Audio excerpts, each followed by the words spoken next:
Salut à tous, c'est Fag, j'espère que vous allez bien et aujourd'hui on se retrouve pour la toute dernière review des matchs de la phase de poule de Ligue des Champions. Ça y est, tous les clubs ont joué leurs 8 matchs en Ligue des Champions. On aura bientôt le tirage au sort des barrages. Au moment où je vous parle, en tout cas, je ne sais pas qui affrontera qui. Et donc, je pense que c'est le moment de tirer un bilan de chaque club de Bundesliga lors de cette compétition. Est-ce qu'on est plutôt déçu ou non de leur performance? Et on commence tout de suite avec le club qui aura sûrement déçu, en tout cas surpris le plus de monde. Un club qu'on voyait au moins jouer les barrages en début de saison, c'est le RB Leipzig. Sincèrement, quand je vois le nom des clubs qui ne vont pas jouer les barrages, ou même certains noms de clubs qui vont jouer les barrages, c'est absolument scandaleux que le RB Leipzig n'ait pas réussi à se glisser dans ce groupe. Sur les 8 matchs, on est quand même sur 7 défaites. 7 défaites, c'est absolument phénoménal. Alors oui, le RB Leipzig aura joué de gros adversaires. On pense à la Juve, on pense à l'Inter, on pense à l'Atlético Madrid. Ils ont joué énormément de grosses équipes. Malgré tout, ils n'ont pas réussi à faire le taf. Par exemple, quand la Juve était à 10 contre eux, ils ont réussi à perdre. Ça perd à la dernière minute contre l'Atlético Madrid. Ça déçoit globalement lors de toute la compétition. C'est seulement quand ils ont été officiellement éliminés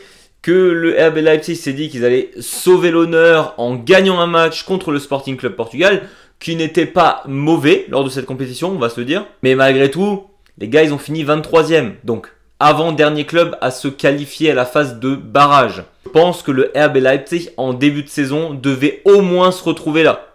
Mais non, ça n'a pas été le cas. Et alors, pour couronner le tout, ça perd contre le Sturm Graz lors du dernier match. Alors clairement, cette dernière confrontation lors de la 8e journée contre le Sturm Graz, ils en avaient rien à faire. Ça perd 1-0 et ils en avaient juste rien à foutre. Et le pire dans cette histoire, c'est qu'on peut se dire éventuellement que ce Sturm Graz là devait gagner absolument pour se qualifier pour la suite de la Ligue des Champions, au moins jouer les barrages ou autre. Non, les gars, ils avaient rien à jouer, ils avaient aussi 3 points. Je veux dire, les deux clubs n'avaient rien à jouer. Mais il y en a un qui a essayé de faire du football. Mais c'était pas le RB Leipzig. Je veux dire, ne pas trouver le fond des filets contre un Sturm Graz vraiment faible lors de cette compétition, ça craint. Et donc en conclusion pour ce RB Leipzig là, la seule chose positive, c'est finalement le fait qu'ils viennent de signer Xavi Simons officiellement comme un de leurs joueurs. Ce n'est plus un joueur de prêt du Paris Saint-Germain. Maintenant, il est officiellement au RB Leipzig. Je crois qu'ils ont signé genre jusqu'à 2026 ou 2027, ce qui est assez court au vu de la somme que coûte Xavi Simons. Mais c'est vraiment le seul point positif que j'ai trouvé de ces derniers jours pour le RB. Donc bilan ultra décevant pour le RB Leipzig lors de cette Ligue des Champions. On va pas se le cacher, beaucoup de fans allemands, ça les rend pas si tristes que ça non plus que le RB ne réussisse pas à aller plus loin. Mais quand t'aimes le foot allemand, bah déjà ça décrédibilise un peu le championnat. Et au-delà de ça, tu perds des points pour l'indice UEFA et ça fait toujours un peu chier. On continue avec un club qui m'a fait beaucoup de peine hier. C'est le VfB Stuttgart. Bon, pour revenir juste sur le match de la 8e journée uniquement, c'était ultra mérité que le PSG gagne. Le VfB Stuttgart s'est fait marcher dessus. Le PSG devait gagner histoire de consolider sa place pour les barrages. Et le PSG a roulé sur le VfB Stuttgart. C'est des choses qui arrivent. Tu peux perdre contre le PSG, surtout que on a un Ousmane Dembélé qui vient à un niveau là. Alors c'est un gars que j'ai jamais aimé, que j'ai trouvé toujours surcoté. Là pour l'instant, il est très bon cette saison. Mais même au-delà de Dembélé, Paris était plus rapide, Paris était beaucoup mieux préparé. Je dis pas que Sebastian Hoeneß n'a pas fait le taf, mais on sentait que Stuttgart n'avait tout simplement pas la force physique pour tenir face à un PSG qui avait vraiment envie. Et Luis Enrique a très bien préparé son équipe. C'est des choses qui arrivent. Le 4-1 en soi semble ultra sévère et pourtant c'était vraiment mérité. Ça aurait pu être plus parce que le gardien remplaçant de Stuttgart a été très bon. Et sincèrement, je n'ai pas trouvé Stuttgart mauvais. C'est juste que le Paris Saint-Germain était meilleur et ça, faut l'accepter. Et donc le VfB Stuttgart est aussi officiellement éliminé de la Ligue des Champions. Ce qui est très frustrant parce que pour une équipe qui n'avait pas vécu la Ligue des Champions depuis autant d'années, c'est très frustrant. Ils ont globalement fait le taf quand même. Le premier match contre le Real Madrid qu'ils perdent par exemple 3-1, c'est un match qu'ils perdent, mais c'est un match où ils sont dans la partie pendant tout le match. Et si l'arbitrage avait été un peu plus clément, on va dire, je pense que le VfB Stuttgart aurait pu au moins chercher un match nul. En plus de ça, tu gifles les Young Boys de Berne, tu bats Bratislava, tu bats la Juve, je veux dire, quelque chose que le RB Leipzig n'a pas réussi à faire. Ils ont battu Turin, le VfB Stuttgart. Mais ce qui va plomber le club, c'est clairement les 2 matchs qui sont censés gagner lors de cette Ligue des Champions.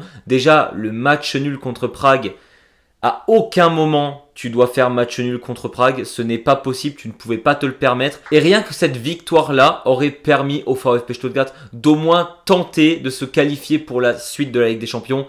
C'est vraiment dommage pour eux. Mais surtout, la grosse défaite, c'était le 5-1 à Belgrade. Tu n'es pas censé prendre 5 buts contre l'Étoile Rouge. D'ailleurs, tu es censé gagner contre l'Étoile Rouge. C'est un match que tu mènes. C'est un match où toute l'équipe était à l'ouest. Et c'est là où ce nouveau format de la Ligue des Champions n'est pas forcément évident. Parce que tu vas jouer des fois des gros clubs à la maison. Du coup, tu perds parce que c'est des gros clubs en face. Et en même temps, tu te déplaces contre des clubs un peu plus petits actuellement, où c'est toujours très dur d'aller jouer. Mais au-delà de prendre 5 buts dans la couenne, c'était quand même assez complexe. Et donc, avec 3 victoires, 1 nul et 4 défaites, tu finis avec 10 points à la porte des matchs de qualification. Vu que la 24e place, il fallait 11 points et que tu en as 10. Juste un but contre Prague aurait suffi au VfB Stuttgart.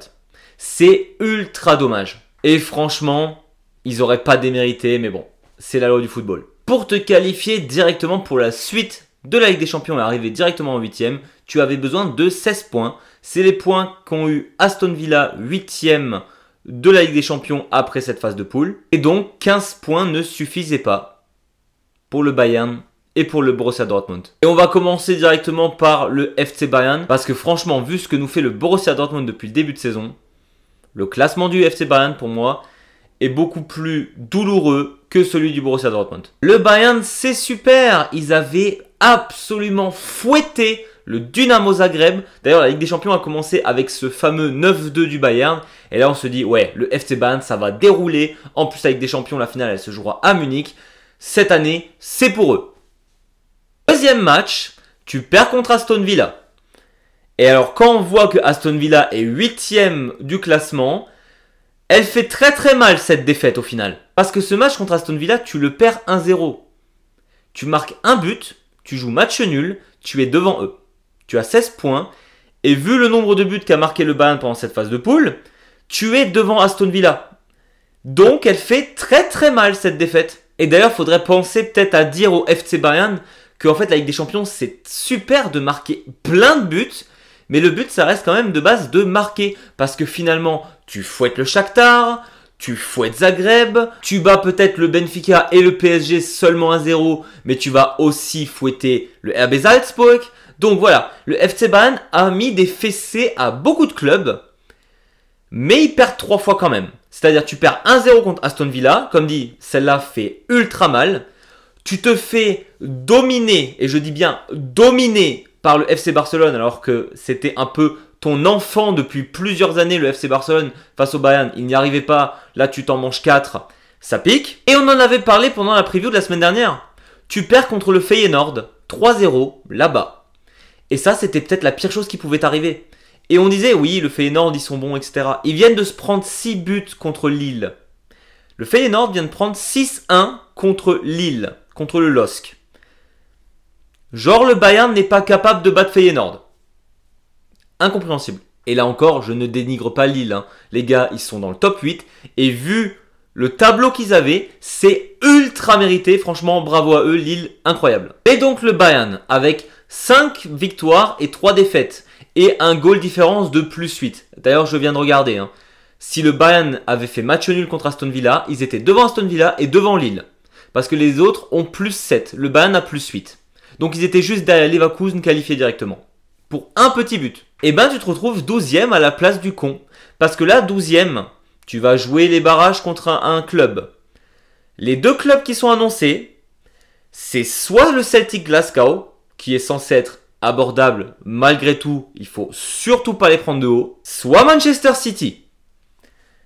Au moment où je vous parle, je ne sais pas sur qui ça tombe, et peut-être qu'au moment où vous voyez la vidéo, vous savez contre qui le FC Bayern va jouer. J'espère quand même que c'est le Celtic. Parce que j'ai les dernières confrontations du Bayern contre City en tête. Ça s'était pas ultra bien passé pour le Bayern. Et pour Upamecano non plus d'ailleurs. Et donc là, le Bayern se retrouve à devoir jouer sa vie peut-être face à Manchester City. Et je dis ça, peut-être même face au Celtic Glasgow, c'est pas ouf. Tu aurais préféré ne pas te prendre une raclée contre Feyenoord la semaine dernière, ou marquer ce petit but salvateur contre Aston Villa, et être tranquille dans le top 8. Ça aurait été super, mais non, fallait rendre la chose super compliquée. Même bilan que les FC Bayern, c'est le Borussia Dortmund. Et alors eux, comme dit, je trouve ça techniquement moins frustrant que le Bayern sur le principe. Et en même temps, quand on voit qu'il y a 5 victoires et 3 défaites, comme le Bayern, et que tu vois la défaite de la semaine dernière contre Bologne, t'as envie de te taper la tête contre le mur. Parce que sincèrement, tu peux perdre contre Barcelone. D'ailleurs, Dortmund a fait un bon match contre Barcelone, ils s'étaient bien battus, Barcelone était meilleur, point. Déjà contre le Real Madrid, c'est autre chose. On rappelle qu'à la mi-temps de ce match-là, tu menais 2-0, et que t'en prends 4 en deuxième mi-temps. Déjà là, grosse frustration, on rappelle le mental, tout ça, ça m'avait bien énervé. Mais allez, ça reste le Real Madrid. La semaine dernière, tu joues contre Bologne, tu mènes, et tu prends 2 buts en 2 minutes. Ce qui te fait perdre contre Bologne, qui était peut-être en forme à ce moment-là, mais tu perds. Et donc pareil, ces 2 petites minutes de la semaine dernière contre Bologne, ça ne te permet pas d'être dans le top 8. Parce que oui, le Borussia Dortmund est même devant le Bayern dans le classement, donc le match nul la semaine dernière, 16 points, ça te met dans le top 8 automatiquement. Eh ben non, là tu vas devoir jouer un adversaire aussi. Et donc c'est aussi ultra frustrant. En plus, le match contre le Shakhtar d'hier était plutôt bon. Il faut dire ce qui est, le Borussia Dortmund était bon, Guirassy a été énorme. Et ils ont dominé de A à Z ce Donetsk là. Et donc au lieu d'être tranquille peinard, tu vas jouer ta vie contre le Sporting Club Portugal ou contre le Club Bruges. Et il faut pas les prendre de haut ces clubs-là. C'est moins fort techniquement que Manchester City, même si Pep Guardiola a envie de nous dire que Man City est mauvais parce que le club est vieux. Alors oui, il y a beaucoup d'anciens joueurs dans cette équipe. Dire que City est mauvais, c'est parce qu'ils ont une mauvaise phase, qu'ils vont pas éventuellement fouetter le Bayern dans quelques semaines. Mais le Borussia Dortmund doit s'inquiéter. Ça va pas être une promenade de santé. On a bien vu Bruges hier. C'était vraiment pas mauvais contre le Manchester. Et le Sporting Club, suffit que Gyökeres soit dans une super journée, tu t'en prends 4 par lui. Et point, et c'est fini, et tu perds. Maintenant, à voir ce que ça donne avec Niko Kovac, qui a officiellement signé soit hier, soit aujourd'hui, je ne sais pas. Et je vais me lancer des fleurs, mais je l'avais prédit dans ma vidéo où je disais que Nuri Sahin s'était fait virer. Et donc je suis assez content. Et donc on termine évidemment avec le meilleur club allemand depuis l'année dernière, le Bayer Leverkusen, et on parlait de l'importance de ces 16 points. Et ben Leverkusen, c'est ce qu'ils ont fait. 5 victoires, 1 match nul, 2 défaites, 16 points.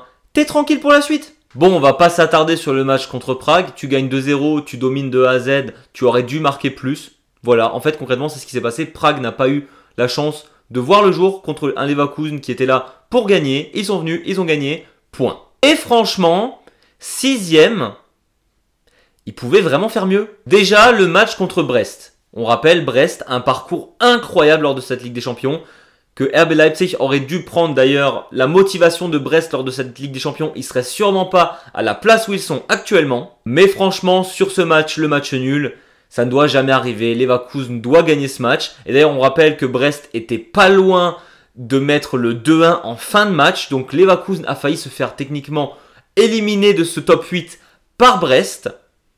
C'est fou en vrai de se dire ça. Et moi surtout, le match qui m'a frustré, et là encore c'était celui de la semaine dernière, l'Atlético Madrid. Jamais tu ne perds 2-1 ce match. Jamais de la vie. Tu mènes, tu es meilleur, tu es à 11 contre 10, tu es meilleur, je le rappelle, sur le jeu, sur partout tu es meilleur. C'est juste que t'es pas concentré, la défense fait de la merde 2 fois, tu prends 2 buts. Point.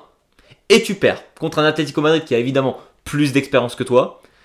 Mais ça fait que tu te retrouves derrière eux au classement. C'est frustrant en soi, mais du moment où ils sont qualifiés, franchement on s'en fiche. Ça aurait surtout été extrêmement frustrant s'ils avaient été dans la même situation que le Bayern et que le Borussia Dortmund. Là en l'occurrence c'est pas le cas. Et bon, le 4-0 qu'ils prennent contre Liverpool, cette saison Liverpool était tout simplement injouable. Le match que Liverpool perd d'ailleurs, ils ont fait tellement tourner l'équipe que bon, on s'en fout, ils s'en foutaient, ils étaient assurés top 1 ou top 2. Voilà. Autant dire que Liverpool, ça va être l'ennemi à abattre lors de la suite de cette Ligue des Champions. Et donc, globalement, c'est quoi le bilan qu'on peut tirer de tout ça? Bon, le bilan global de ce que je pense de ce format de Ligue des Champions, on le fera dans une autre vidéo. Mais là, pour les clubs allemands, déjà, ça veut dire que tu en as 2 qui sont éliminés, sûrs. C'est beaucoup de éliminer quand tu es un des 5 grands championnats. Et il y a la grande possibilité que des clubs comme le Borussia Dortmund et le FC Bayern, deux clubs totalement iconiques, même au niveau européen, ne voient pas les huitièmes de finale de Ligue des Champions.